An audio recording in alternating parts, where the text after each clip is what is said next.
Bonjour, je m'appelle Titi Kabongo, donc je suis marié et père de 4 enfants et je suis chef d'entreprise. Bonjour, c'est Rabi Ngoma, marié de presque plus 7 ans, père de 2 enfants, infirmier à Valida.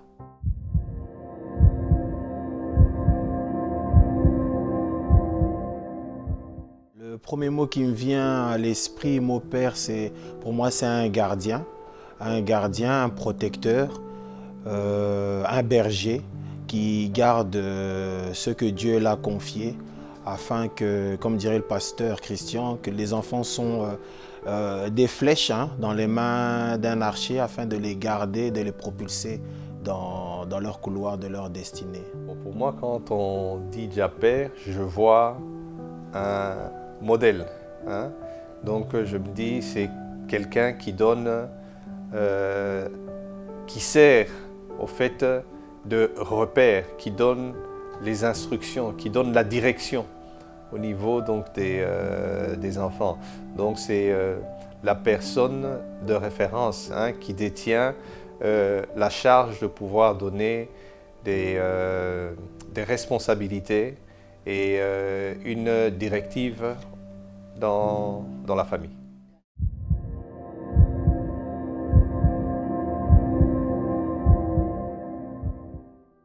Moi, une des plus grandes difficultés au niveau de la responsabilité, en tant que père, c'est d'être là H24. On ne peut pas être là H24, on ne peut pas être omniprésent. Mais c'est pourquoi, en tant que père chrétien, il est toujours bon de remettre ses enfants et ce que Dieu l'a confié entre les mains de Dieu. Ouais, me concernant, c'est surtout passer du temps de qualité avec mes enfants. Compte tenu donc de ma profession, pendant la journée, les enfants sont à l'école, donc moi j'ai un peu plus de disponibilité. Mais comme le gros du travail commence à partir de 16 heures, et quand les enfants reviennent, donc moi je suis en plein boulot. Le temps de terminer, bon, soit les enfants sont déjà fatigués et ils sont au lit. Et quand j'ai un peu de temps, donc le peu de temps que je passe avec eux, c'est pas vraiment de temps de qualité. Je passe encore un peu de temps, mais c'est pas vraiment des temps de qualité que j'aimerais bien passer avec eux.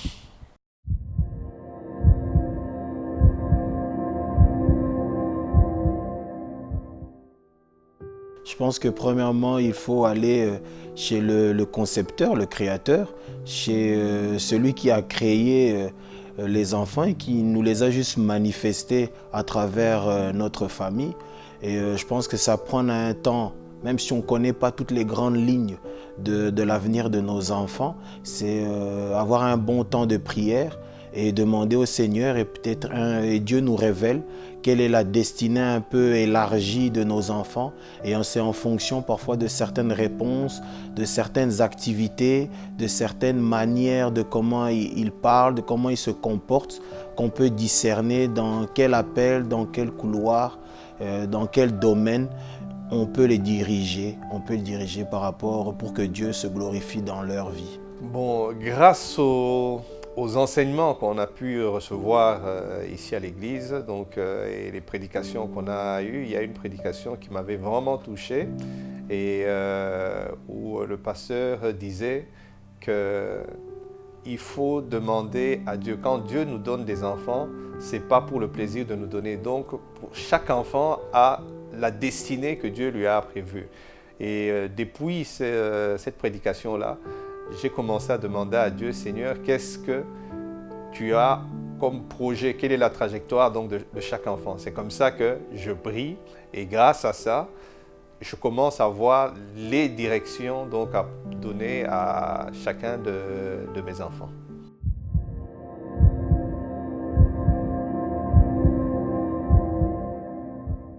La véritable réussite, selon moi, pour mes enfants, en tant que père, bien sûr, chrétien, c'est de voir que mes enfants puisse s'épanouir, s'élargir, qu'il soit cette lumière des nations, ce sel de la terre, dans le domaine où Dieu les aura établis, les aura plantés, afin que Christ puisse se glorifier. Comme un peu l'éducation qu'on a reçue, même nos parents. À l'époque, la réussite, c'était respecter ce que les parents nous donnaient comme instruction. Et puis la réussite au niveau scolaire, donc c'était les études que les parents voulaient qu'on fasse. À partir du moment où on réussissait ces études-là, hein, pour les parents, on pensait que c'était ça la vraie réussite. Mais en étant enfant de Dieu et les enseignements qu'on a reçus, ma vision au niveau de la réussite est tout à fait différente. Donc pour moi, la réussite aujourd'hui d'un enfant, c'est à partir du moment où j'arrive à le positionner donc dans la direction que Dieu a donnée pour cet enfant, et si l'enfant va jusqu'au bout, et c'est ça pour moi la réussite aujourd'hui.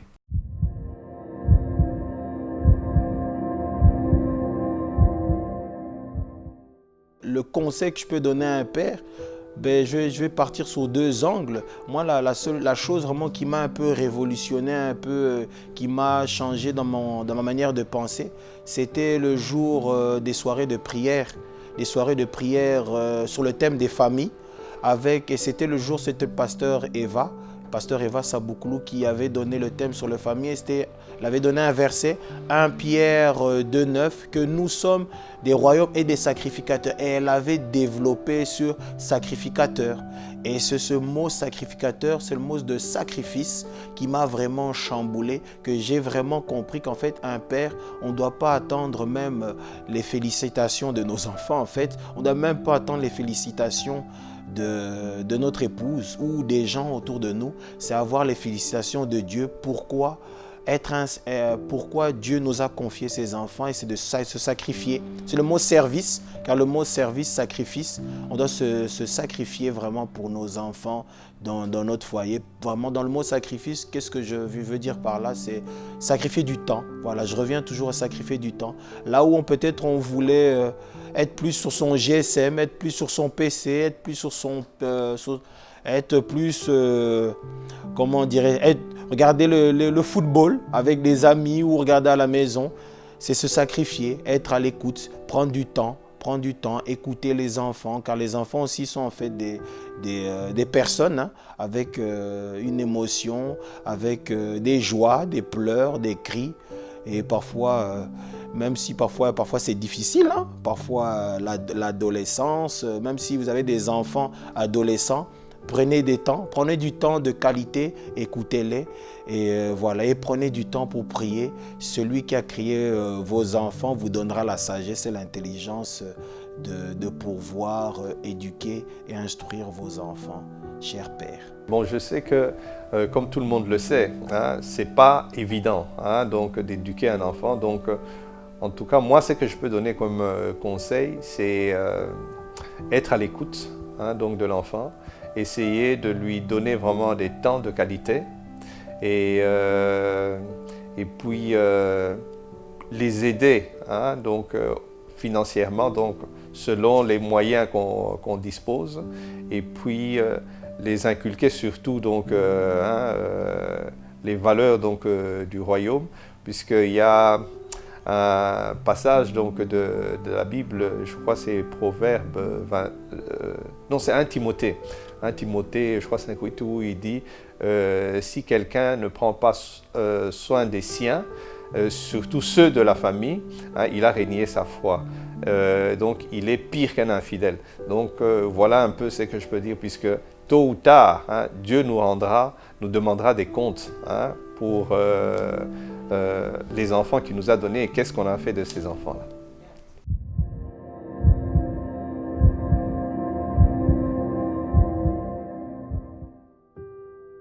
Ma joie, ça sera qu'elle réussisse, qu'elle soit une lumière, qu'elle puisse être éclairée dans le domaine que Dieu là où Dieu l'aura planifié. Ce sera ma plus belle joie en fait, ce sera ma plus belle joie. Qu'elle réussisse là où Dieu l'a placée, l'a établie, dans le domaine d'influence, dans le domaine soit professionnel, spirituel. De toute façon, Dieu veut que que nous prospérions à tous égards, que ce soit spirituellement, émotionnellement, matériellement, financièrement. Donc si dans tous ces domaines, mes deux filles, et si Dieu me donne encore d'autres enfants plus tard, c'est qu'ils puissent rayonner vraiment dans tous les domaines que Dieu les a établis en fait. Pour moi, ça serait... donc je vais un peu me référer, il y a un verset biblique qui est Proverbe, je crois c'est 22, 22 qui dit « Instruis donc, à l'enfant, donc de lui donner des instructions donc, à l'enfant, selon les voies qu'il doit suivre, et quand il sera vieux, il ne s'en détournera pas. » Je pense que si j'arrive à faire ça avec mes enfants, pour moi, ça sera la plus belle des réussites.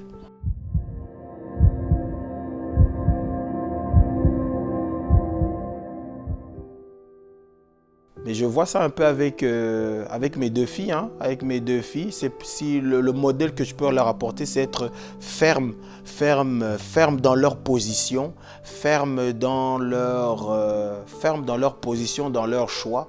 Bien sûr qu'on n'est pas parfait dans certaines choses, mais là, un monde où tout change. Tout change et ce que je pense que je vois qu'elles prennent de moi, c'est vraiment être ferme dans leur position, ferme dans leur choix. Oui, c'est oui, non, c'est non. Il n'y a pas de gris. Soit on fait à fond dans le mal, soit on fait à fond dans le bien. Il n'y a pas de demi-mesure. Et c'est ça vraiment. Et qu'elle soit ferme, parce que notre Dieu aussi est un Dieu de fermeté. Je vois souvent Naël, ma deuxième, moi, à la maison, j'interdis un peu tout ce qui est dessin animé un peu bizarre. Donc, tout ce qui est dessin animé qui est un peu souvent des traits à la magie, toutes ces choses un peu trop féeriques et fantastiques. Et souvent, dès qu'il y a quelque chose qui se passe, soit sur les tablettes, sur la télévision, ma deuxième, elle dit à sa aînée, eh non, non, non, non, non, hein, non, non, papa, il a dit, on ne peut pas regarder ça, on ne peut pas regarder ça, on ne peut pas regarder ça. Et je pense que déjà, je suis content que je vois que par ce que je dis et par rapport, même si quand je ne suis pas là, elles assimilent certaines choses et elles doivent être fermes dans ce monde. En tant que chrétien, on doit être ferme en fait. Voilà. Je pense que je suis un modèle, en tout cas par la grâce de Dieu.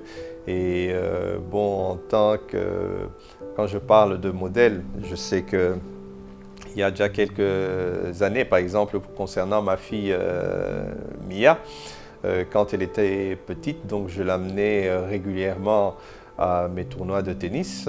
Donc elle me regardait jouer et depuis, elle me demande à chaque fois, bon papa, quand est-ce que tu vas m'inscrire au tennis, puisque j'aimerais bien aussi jouer au tennis comme toi. Et là, je pense que bon, je suis un modèle.